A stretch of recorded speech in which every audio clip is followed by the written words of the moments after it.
Oi, gente, mais um episódio incrível aqui do podcast do Lado da Lá. E hoje eu tô com um convidado que é um grande homem de Deus. Ele que tem marcado essa geração através da voz dele e tem um pedacinho lá do céu. Eu tô com ele, Samuel Eleutério. Que honra ter você aqui com a gente. Prazer estar com Um prazer imenso, é todo nosso. Conta pra gente um pouquinho do seu testemunho, se você veio de um lar cristão, como que foi o seu encontro com Jesus? Eu venho de um lar cristão, graças a Deus, desde criança, que eu me entendo como gente. Eu fui da igreja, meu pai é pastor de igreja. Vou contar um pouquinho de como tudo começou, né, na minha vida, na minha história. Eu, aos meus 12 anos, mais ou menos, de idade, e isso, para deixar bem claro que quando eu falei num outro podcast, eu falei que era 6 anos, a minha madrasta, né, foi com 12. Com 12 anos, eu tive uma perca muito reparadora na minha vida, que foi a minha mãe mesmo. Eu perdi a minha mãe com 12 anos de idade. E eu me lembro que a gente estava indo para o hospital, ela morreu em cima do meu colo. O carro era pequeno, estava a família toda para levar aquela correria. E eu vi minha mãe morrer em cima do meu colo. E aquilo ali, ninguém se imagina sem pai, sem mãe. Então, aquilo dali, tipo assim... Ainda mais mãe, né? Que é muito apegada a filho. Que é muito apegado. E em mim foi de uma forma assim, muito difícil, porque eu era criança, não estava entendendo, não entendia muita coisa, mas para mim, o meu coração ficou muito amargurado, eu perdi minha mãe. Aí passou mais ou menos uns 2, 3 meses, eu perdi alguém que eu também era muito colado, que é o meu irmão, o Adalmir. E o meu irmão, essa história é bem complicada, complexa, porque o meu irmão, quando eu perdi meu irmão, na época o trem andava de porta aberta, naquela época, muito tempo atrás, e empurraram meu irmão do trem, meu irmão caiu na vala, morreu. E você sabe como é que é, quem tem família de vaso mesmo, daqueles pastores... Então, tudo Deus revela, né? Nada Deus deixa oculto. Eu me lembro que meu pai teve ele foi no quartel e ele já sabia que ele tinha empurrado meu irmão, sabe? A pessoa era do quartel. Então, eu já estava com um plano diabólico na minha mente, perguntando ao meu pai quem era, porque na minha mente eu ia fazer o seguinte, eu ia servir quando eu crescesse, ele ia entrar pro quartel e iria atirar em todo mundo. E, obviamente, eu ia morrer e tudo que eu vivo hoje eu não iria viver, né? Então, era um plano diabólico que já estava tramado para minha vida. Para mim, quando eu crescesse, já crescer revoltado, ou ir pro tráfico, fazer alguma coisa e morrer. Mas nesse meio do caminho, Deus usou um vaso, aqueles vasos do coque, sério, que sempre tem nas igrejas. Glória a Deus pela vida dele. Glória a Deus. Falou que Deus tinha uma linda história na minha vida. Disse tudo que eu estou vivendo hoje, só que quando a gente está passando algo difícil, a gente não consegue imaginar um cenário bom, a gente não consegue ver lá na frente. Por exemplo, você está aqui passando uma situação difícil, vamos botar aqui financeiramente, e o vaso vai lá, daqui você vai ficar rico, vai acontecer alguma coisa. Então você não imagina porque você está, caramba, não tenho dinheiro nem para comprar comida de amanhã, como é que vai acontecer? Então isso tem muito na nossa mente. Então eu não desacreditei, mas também fiquei questionando na minha mente, poxa, como é que isso vai acontecer? Foi quando Deus colocou a mão pelo corinho na minha vida, que é o canto, o corinho de fogo. E meu pai sempre cantou corinho de fogo. Hoje eu sempre digo, meu pai é a minha maior inspiração no meio evangélico, assim, ele canta pra caramba corinho de fogo. Aí foi quando eu comecei a cantar e comecei a sair, comecei a ser reconhecido. E Deus fez isso aí, essas coisas grandes na minha vida. E como que foi esse processo de encontro com Deus, né? Quando você passou por esse momento difícil, para você voltar mesmo para Jesus, como que foi? Você teve que se fortificar em quê? Em oração, jejum? Como foi esse Exatamente isso. Eu tive que me fortificar em oração, jejum, acreditar naquilo que estava sendo falado, né? Quando eu digo acreditar também, é colocar no coração, não só na cabeça, mas no coração, e ir para cima. Porque é muito difícil quando você passa esse tipo de cenário. Esse tipo de cenário, às vezes, você duvida, né, de algo espiritual, do propósito de Deus. Então, foi necessário eu passar por algumas coisas, um aperto de Deus para mim, tipo assim, o caminho é esse. Não é esse caminho que você está querendo ir. O caminho é meu e eu vou fazer da forma que eu quero. Foi quando eu fui num propósito de Deus, jejuando, orando, e estamos aí caminhando. Amém, glória a Deus. E como que foi a sua primeira experiência no palco?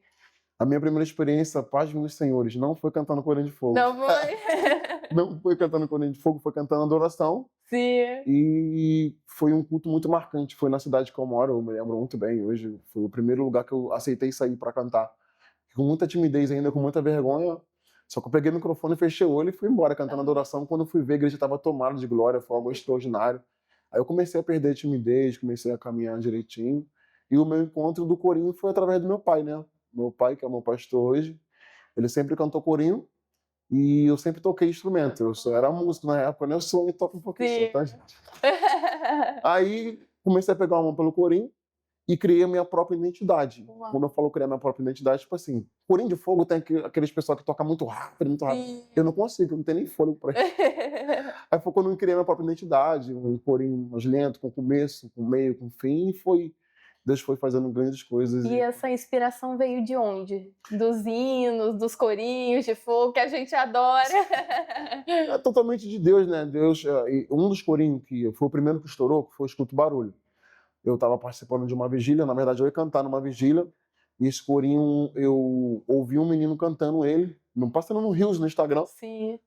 E mandei mensagem pro menino, nossa, pode cantar, mano, tá tudo certo, na sua voz vai dar tudo certo. Só que o corinho, ele é basicamente uma trava-língua. Eu tinha 3 dias para aprender o corinho. Escuta o barulho de anjo, até fiquei toda hora treinando em casa para cantar. Quando eu fui, cantei na vigília e postei um vídeo no YouTube. Eu gravei tela do meu telefone e postei no YouTube no outro dia. Eu fui dormir. Quando eu acordei, meu telefone cheio de mensagem. Meu irmão, o que foi aquilo? O que foi aquilo? O corinho explodiu, o pessoal gostou, aí foi aí que eu comecei a caminhar. Uau! Qual seria o conselho que você daria para essa geração, né, que tem buscado a presença de Deus, buscado mais a presença do Espírito Santo, mas tem medo de avançar? Nós estamos vivendo uma geração hoje muito ansiosa, né, por tudo, que quer que aconteça rápido. Sim. O conselho que eu deixo para eles é para ficar em paz. Fique em paz, caminhe em Deus, caminhe dentro do propósito, porque o sobrenatural de Deus vai acontecer na vida de vocês. Eu já ouvi falar, muita gente fala que a minha geração está perdida, e não está perdida. Eu participei de um grande evento no Carnaval, mais de 20 mil jovens Uau. se entregando a Cristo, mais de 20 mil jovens pulando. Então eu não acredito nisso de uma geração perdida. Se a minha geração tivesse perdida, tá todo mundo no Carnaval. Sim. E esse Carnaval, para mim, foi um dos melhores Carnaval, porque eu vi muitos jovens que poderiam estar em outro lugar e estavam se entregando. Então, vença tudo que você precisa vencer, caminhe dentro de um propósito, porque o final vai ser o final de vitória. Amém, glória a Deus. E conta pra gente, todo mundo já viveu algo sobrenatural, milagroso com Deus. O que você já viveu que mais te impactou? Que você vai deitar e fala assim, meu Deus, até hoje eu não acredito que eu vivi isso. Eu estava cantando na IPTM, que tinha em Porto Alegre. Sim. Em Porto Alegre, eu estava cantando a corina, mas pegado, fogo de Deus pegando. Quando o pastor me cutucou, falou, calma aí, pegou o microfone e falou, uma moça acabou de levantar a cadeira de roda. Uau. Eu não acreditei. Porque eu olhei assim, não é possível. Quando eu fui ver o vídeo, quando eu fui ver a mulher, ela subiu no altar marchando, tem até o vídeo no meu Instagram, o pessoal vê. Eu fiquei maravilhado e foi uma das coisas que eu pedi a Deus.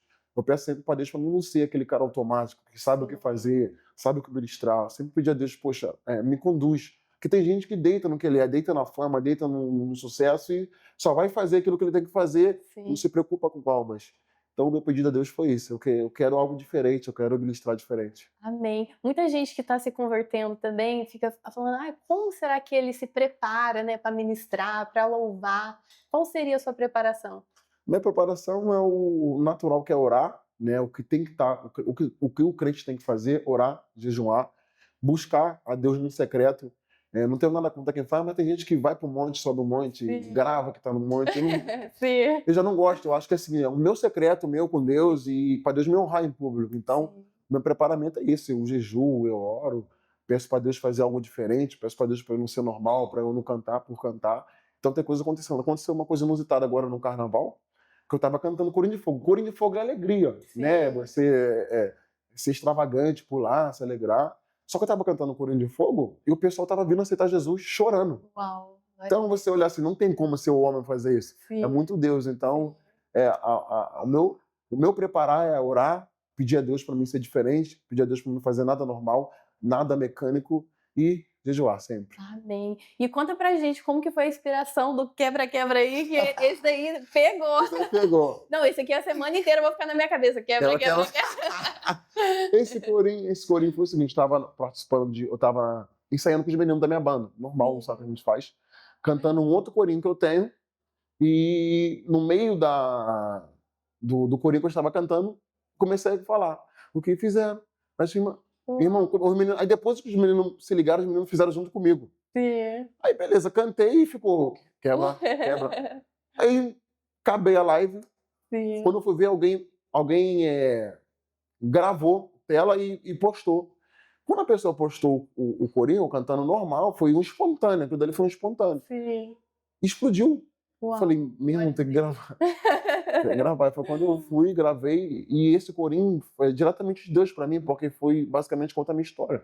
O que fizeram pra te ferir, pra te matar, conta tudo que eu passei, entendeu? Então, às vezes, as pessoas não entendem, tem gente que separa só um lado, que é criticar a parte do quebra-quebra, mas é Deus quebrando maldição, Deus quebrando tudo que fizeram contra você, contra a sua casa. E como que você lida com isso, né? Com os levantes, com os tempos difíceis? Então, teve uma época da minha vida que eu ficava meio chateado com tudo, né? Foi quando eu parei para pensar que o hater acaba ajudando. O hater, ele acaba, tá lá comentando, não sei o quê, aí vai lá, aí vem outro, me defende, e o vídeo só sobe. Então, eu quero agradecer os haters. Obrigado, cara, vocês estão muito bom. Então, eles acham que tá atrapalhando, mas tá ajudando, entendeu? Então, eu vou lá, hoje em dia eu não ligo mais.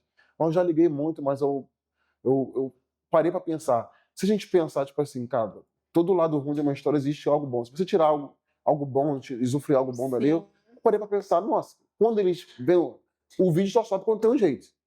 Sobe, dá visualização, sobe, então pode continuar comentando, não pare. Por favor. Por favor.